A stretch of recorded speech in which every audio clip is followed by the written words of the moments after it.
TP. Chandrasekharan വധക്കേസിലെ മൂന്നാം പ്രതി കൊടിസുനിക്ക് 1 മാസത്തെ പരോൾ അനുവദിച്ചതിനെ തുടർന്നുള്ള വിവാദങ്ങൾക്ക് ചൂടേറുകയാണ്. 6 വർഷമായി തൻ്റെ മകന് പരോൾ ലഭിച്ചിട്ടെന്നത് ചൂണ്ടിക്കാട്ടി കൊടിസുനിയുടെ അമ്മ മനുഷ്യാവകാശ കമ്മീഷന് സമർപ്പിച്ച പരാതിയിലാണ് സുനിക്ക് 1 മാസത്തെ പരോൾ അനുവദിച്ചത്. 2024 ഡിസംബർ 28-ന് തവനൂർ ജയിലിൽ നിന്നുമാണ് കൊടിസുനി പരോളിൽ പുറത്തിറങ്ങിയത്. എന്നാൽ ഇളവില്ലാതെയുള്ള ഇരട്ട ജീവപര്യന്തം എന്ന കോടതി വിധിയെ മറികടന്നാണ് കൊടിസുനിയുടെ പരോൾ എന്ന് ചൂണ്ടിക്കാട്ടി ടി.പി.യുടെ ഭാര്യ കെ രമ MLA രംഗത്തു വരികയും വിഷയത്തിലെ സർക്കാരിന്റെ പങ്കിനെക്കുറിച്ച് പ്രതിപക്ഷ പാർട്ടികൾ ആരോപണങ്ങൾ ഉന്നയിക്കുകയും ചെയ്തതോടെ സംഭവം വിവാദമാവുകയാണ്. റവല്യൂഷണറി മാർക്സിസ്റ്റ് പാർട്ടി അഥവാ RMPയുടെ സ്ഥാപക നേതാവായ ഒഞ്ചിയം സ്വദേശി ടി.പി. ചന്ദ്രശേഖരനെ 2012 മെയ് 4-ന് രാത്രി 10 മണിയോടെ വടകരയ്ക്കടുത്ത് വള്ളിക്കാട് വെച്ച് ഇന്നോവ കാറിൽ പിന്തുടർന്നെത്തിയ കൊലയാളി സംഘം ബോംബെറിഞ്ഞു വീഴ്ത്തിയ ശേഷം അതിക്രൂരമായി വെട്ടിക്കൊലപ്പെടുത്തുകയായിരുന്നു. തൻ്റെ പാർട്ടിയായ CPIM-ൽ പ്രത്യയശാസ്ത്ര വ്യതിചലനങ്ങൾ നടക്കുന്നുവെന്ന് പരസ്യമായി വിമർശിച്ച് 2009-ൽ ചന്ദ്രശേഖരൻ പാർട്ടി വിട്ടുപോയ ശേഷമാണ് അദ്ദേഹം വടകരയിൽ ഒഞ്ചിയം ഗ്രാമപഞ്ചായത്തിൽ RMP എന്ന പുതിയ പാർട്ടി രൂപീകരിച്ചത്. രാഷ്ട്രീയ കുടിപ്പകയും ഗൂഢാലോചനയുമായിരുന്നു ഈ അരും കൊലയ്ക്കു പിന്നിൽ പ്രവർത്തിച്ചത്. ടി.പി. ചന്ദ്രശേഖരൻ എന്ന സമുന്നതനും സർവസമ്മതനുമായിരുന്ന നേതാവിന്റെ കൊലപാതകം അന്ന് ഞെട്ടലോടെയാണ് രാഷ്ട്രീയ കേരളം നോക്കിക്കണ്ടത്. ക്രൂരവും നിർദ്ദയവുമായി കൊന്നുതള്ളാൻ മടിയില്ലാത്ത കൊടിസുനിയെ പോലെയുള്ളവർക്ക് കോടതി വിധിയെ പോലും അവഗണിച്ച് പരോൾ നൽകാൻ വേണ്ടി പ്രവർത്തിക്കുവാൻ മടിയില്ലാത്ത മനുഷ്യാവകാശ കമ്മീഷന് കൊല്ലപ്പെട്ട ടി.പി.യുടെയോ ജീവിച്ചിരിക്കുന്ന തങ്ങളുടെയോ അവകാശങ്ങളെക്കുറിച്ച് എന്താണ് പറയാനുള്ളതെന്നാണ് MLA കെ രമ ചോദിക്കുന്നത്. 6 വർഷം കൊടിസുനിക്ക് പരോൾ ലഭിച്ചില്ല എന്നതിനെക്കുറിച്ച് തനിക്ക് അറിയില്ല എന്നും എന്നാൽ 6 വർഷത്തോളം കൊടിസുനിക്ക് പരോൾ ലഭിക്കാതിരുന്നത് എന്തുകൊണ്ടാണെന്നും കെ രമ ചോദിക്കുന്നുണ്ട്. ജയിലിലായ ശേഷവും കൊടിസുനിയുടെ അക്രമങ്ങൾക്ക് അറുതിയില്ലായിരുന്നു. സുനിക്ക് പരോൾ കിട്ടാതിരുന്നതിന് കാരണം അയാൾ തന്നെയാണ്. 2018-ൽ പരോളിൽ ഇറങ്ങിയ ശേഷം നിരവധി ക്രിമിനൽ പ്രവർത്തനങ്ങളിലാണ് സുനി ഏർപ്പെട്ടത്.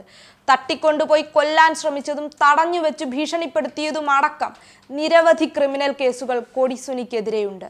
കൊടിസുനിയുടെ അമ്മയുടെ ആഗ്രഹം മനസ്സിലാക്കാമെന്നും എന്നാൽ ഇത്തരത്തിലുള്ള കൊടും ക്രിമിനലിന് പരോൾ അനുവദിക്കുന്നത് എന്തിൻ്റെ അടിസ്ഥാനത്തിലാണെന്നുമാണ് കെ രമ ചോദിക്കുന്നത്.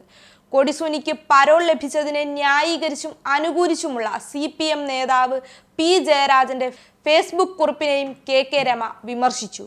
കൊടിസുനിക്ക് പരോൾ ലഭിച്ചത് മഹാ അപരാധമല്ല എന്ന P. ജയരാജന്റെ ഫേസ്ബുക്ക് കുറിപ്പിലെ പരാമർശത്തിന് CPM നേതാക്കൾക്ക് കൊലപാതകം പോലും മഹാ അപരാധമായി തോന്നുന്നില്ലെന്നും കൊലയാളികളെക്കുറിച്ചും അവർക്ക് മറിച്ചൊരഭിപ്രായം ഉണ്ടാകാൻ ഇടയില്ലെന്നും പൊതുസമൂഹത്തിന്റെ ബോധത്തെ കൂടി അത്തരത്തിൽ കൊണ്ടുവരാനാണ് അവർ ശ്രമിക്കുന്നതെന്നും ഉൾപ്പെടെയുള്ള രൂക്ഷമായ ഭാഷയിൽ തന്നെയാണ് കെ രമ വിമർശനം ഉന്നയിച്ചത്. ഇതിനു മുൻപ് പരോൾ ലഭിച്ചപ്പോഴൊക്കെയും കൊടിസുനി അമ്മയെ കണ്ടിരുന്നോ എന്ന് ചോദിച്ച രമ ടി.പി. വധക്കേസിലെ മറ്റു പ്രതികളും പരോളിൽ പുറത്തുണ്ടെന്നുള്ളതും ചൂണ്ടിക്കാട്ടി. അതേസമയം കൊടിസുനിക്ക് പരോൾ അനുവദിച്ചത് മനുഷ്യാവകാശ കമ്മീഷൻ അല്ല, മുഖ്യമന്ത്രിയുടെ ഓഫീസ് നേരിട്ടാണെന്നും തങ്ങളുടെ ഗൂഢാലോചനകൾ പുറത്തു വരുമോ എന്ന് സർക്കാർ ഭയക്കുന്നുവെന്നും അതുകൊണ്ടാണ് അവർ ടി.പി. വധക്കേസിലെ ക്രിമിനലുകൾക്ക് അനുകൂലമായ നിലപാട് സ്വീകരിക്കുന്നതെന്നും പ്രതിപക്ഷ നേതാവ് V.D. സതീശനും വിമർശിച്ചു. കൊടിസുനിയുടെ പരോളിൽ മുഖ്യമന്ത്രിക്ക് വ്യക്തമായ പങ്കുണ്ടെന്നും മനുഷ്യാവകാശ കമ്മീഷനെ മറയാക്കി ആഭ്യന്തര വകുപ്പ് തെറ്റായ രീതിയിലാണ് കൊടിസുനിക്ക് പരോൾ നൽകിയതെന്നും രമേശ് ചെന്നിത്തലയും ആരോപിച്ചിരിക്കുകയാണ്.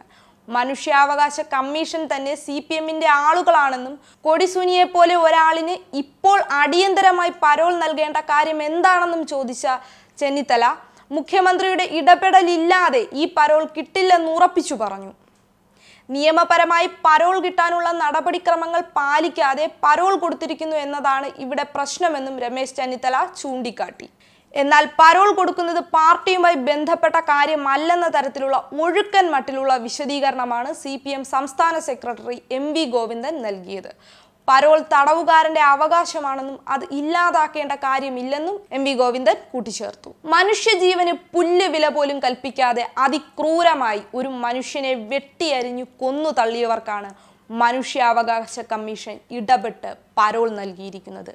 ഒരമ്മയുടെ മനസ്സിന്റെ വ്യാകുലതകളെ അവഗണിച്ചല്ല പറയുന്നത്. എന്നാൽ രാഷ്ട്രീയ കുടിപ്പകയുടെ ഇരകളായി വാൾത്തലപ്പുകളിൽ പിടഞ്ഞുവീണ എത്രയോ മനുഷ്യജീവനുകളുടെ അമ്മമാരുടെയും കുടുംബാംഗങ്ങളുടെയും കണ്ണീർ കൂടി മറുതലയ്ക്കലുണ്ടെന്നതും കാണാതെ പോകാനാവില്ല. 20 വർഷം കഠിന തടവിനിടയിൽ ഇളവുകൾ പാടില്ലെന്ന കോടതി വിധിയും കണ്ടില്ലെന്നു നടിക്കാനാവില്ല. ജയിലിനുള്ളിൽ പോലും അക്രമങ്ങളും കുറ്റകൃത്യങ്ങളും നടത്തിയ കൊടിസുനിയെ പോലെയുള്ള ഒരാൾക്ക് മാനുഷിക പരിഗണനയുടെ പേരിൽ 1-2 ദിവസത്തെ അല്ല 1 മാസത്തെ പരോൾ അനുവദിച്ചതിൻ്റെ യുക്തി എന്താണെന്ന ചോദ്യം ബാക്കിയാവുന്നു.